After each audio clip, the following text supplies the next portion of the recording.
everyone, welcome back to the channel. Yesterday Apple released their new spring colour sport bands for Apple Watch.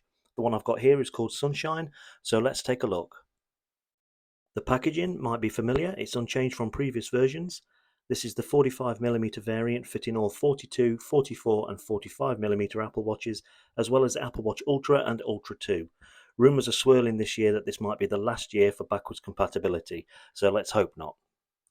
Apple's sport bands are made from high quality liquid silicone rubber. This band offers durability and comfort, and I can tell you it's a perfect match for the Apple Watch Ultra 2 and even the Red Series 9 Apple Watch. The sport band fits the same way as all previous versions. Thanks to the pin and tuck design, it's highly adjustable and stays comfortably snug throughout the day. The colour is bright and vibrant, adding a pop of personality. So if you're looking to add to your Apple Watch band collection and you like brighter colours, the Sunshine Sport Band might just be for you. It's very similar in colour to Sunglow from previous seasons, which is no bad thing because that's a really nice shade as well.